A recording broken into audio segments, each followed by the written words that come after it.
Hello, my name is Sebastian van der Schlier and I'm a former social anxiety disorder sufferer and a social confidence coach.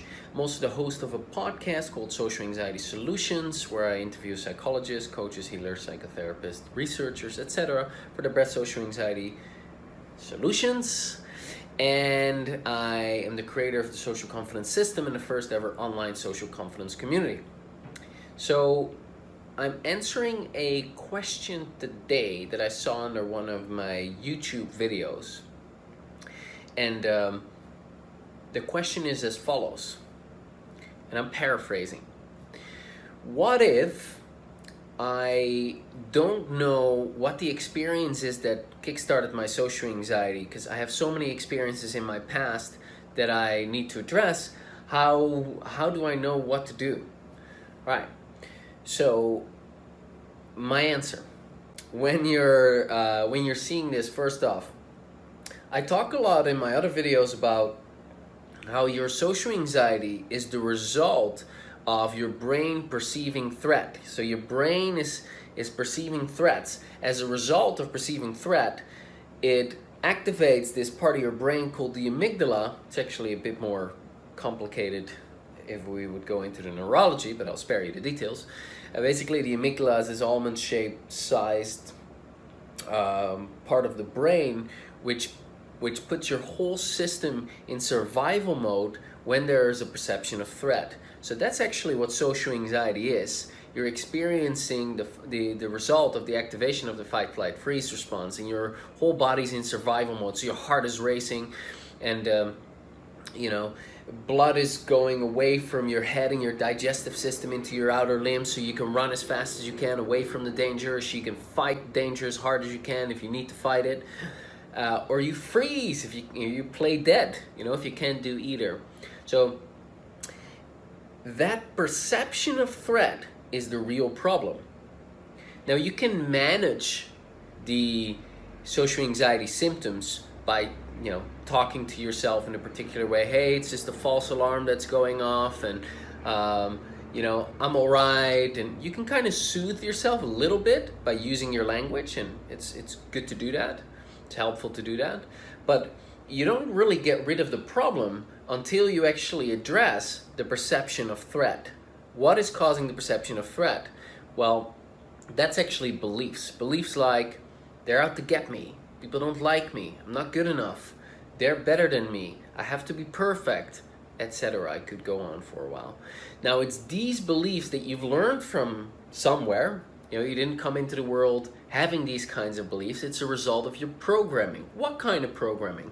Well, the things that happen to you repetitively over and over and over and over and over and over and over when you were young, because that's where these beliefs are mostly formed. And I'm talking about first 12 years of your life, and especially first 6. Well, I don't know what happened the first 6. That's right. But, parents don't change that much. You can see you can have a rough idea of what was difficult or challenging in your early life, and the patterns from that are pretty obvious. So, for example, if your parents are very critical and nothing you do is ever right, and you got criticized and blamed and that kind of stuff, you just grow up making a conclusion, conscious or unconscious, that you're not good enough or there's something wrong with you. Well, that's then a belief that is emotionally hooked to your nervous system through which you filter the world. And if you filter that, if you filter the world through that belief, I'm not good enough and I should be perfect, for example, well, then you're in trouble when you're in a social situation, because you compare yourself to others, you don't measure up, you feel insecure as a result of that. That activates the fight, flight, freeze response. Now you feel anxious, right? So it's these beliefs that are the problem, or part of the problem at least, because it gets a bit more complicated to resolve the whole thing. However, it definitely can be done. The complex can be broken down into smaller pieces, and luckily, with energy psychology, you can address these emotional issues one at a time. Chop your social anxiety to bits and pieces and take away one little part and another little part and another little part, and have a bit more freedom, have a bit more ease, have a bit more comfort, accept yourself a bit more, feel a bit better about yourself, like yourself a bit more, love yourself a bit more. trust yourself a bit more, respect yourself a bit more, and grow yourself from the inside. Be more okay with you so that you can deal with the outside world a lot better. So you start to feel more and more safe and less threatened by social situations. And that's how you get rid of your social anxiety. Now, that is not exactly what this guy was asking me about. But what he was asking me about is like, well, what is the experience that I need to address, or what are the experiences that I need to address? Because his words were literally, I have thousands of them. Well, I can't exactly answer that, but I can give you some quick tips, right? Here are some quick tips. Tip number 1. There's likely something that kick-started your social anxiety. Now, this doesn't happen for everyone. For some people, they've been anxious for as long as they can remember. It started all the way early in childhood, and it just gradually got worse when they hit puberty, or they went to a different school, or they got bullied for a while, or whatever. So for them, it's more gradual. For other people, there was actually something that kicked it off. That might be a specific bullying experience. That might be the time when they had to read out loud in class and they stuttered in the way they were made fun of, or the time that they froze up in front of their crush, or the time when they got beat up, or the time when they got bullied, or the time when they moved to a different school and they left their friends behind and now they're in this new environment and they feel all anxious and they don't know how to deal with it, or whatever. There can be a specific experience that kickstarts the social anxiety. Now, if that is there for you, that's a very valuable experience to address with energy psychology, EFT, tapping, a wide variety of other techniques, but tapping would do. If that isn't there, then we're talking about the repetitive negative experiences from your early childhood that have already caused you to feel socially anxious. Now, I already mentioned critical parents. That's pretty common. Overprotective mom or dad or your family. Very parents with high expectations. Anxious mom or dad. Alcoholic parents. Abuse, etc. There's also a wide variety, and I can keep going for a long time with all the things that could go on. But it's basically the things that happened over time, over and over and over, that are similar, that made you feel bad about yourself, or that made you feel unsafe or not safe to be you. These experiences, and that indeed can be a whole bunch of them. These are the experiences that you need to be addressed, because these are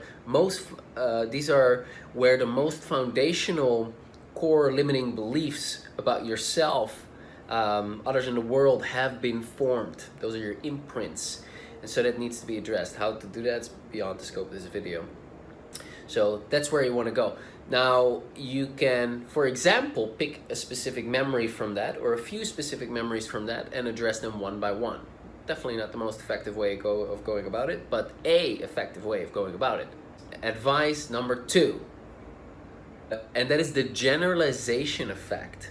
So there's something called the generalization effect in EFT tapping, in the EFT tapping world. And that is that, yes, you might have 1,000 uncomfortable, painful, hurtful past memories, but you don't have to address all of them in order to get relief. And you don't have to address all of them in order to resolve your social anxiety. You just need to address the right ones. Well, which ones are the right ones? That's different for different people. And I can't tell you which yours are. But there are ways of finding these. And when you find the right ones, you only need to address a couple of the key ones, and then the whole stuff will collapse. And all right, I'll give you one example. For example, when someone has social anxiety, there's usually something that they fear happening the most. For example, you might fear the most becoming embarrassed, and then people seeing you become embarrassed. All right? That might be your worst case scenario. Well, how would you feel if a situation like that would happen? Well, you might say, well, if that would happen, I would become embarrassed and others would notice it. I would feel humiliated.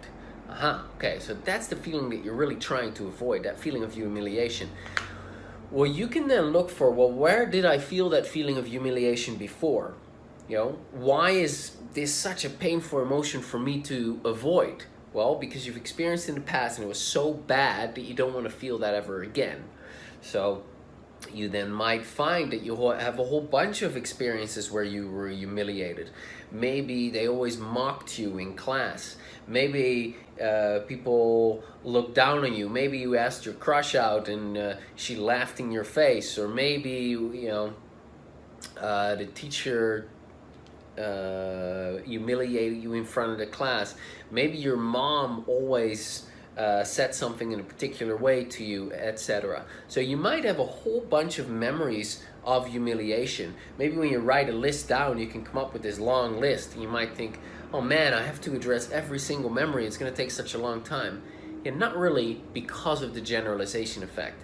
Now, you might have several commonalities within each of these memories.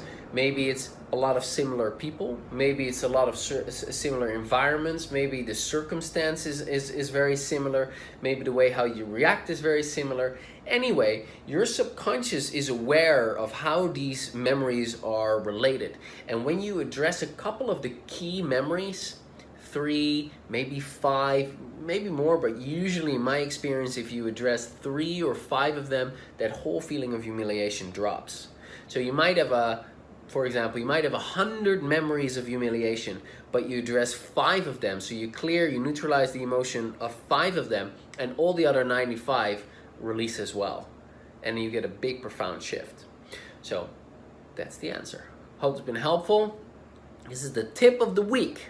So this is Sebastian from Social Anxiety Solutions. Hope this has been helpful. If this was helpful, subscribe here, like it, share it, do whatever you want. Have a good day, and I will talk to you next Thursday with another installment of the weekly videos. All right, bye for now.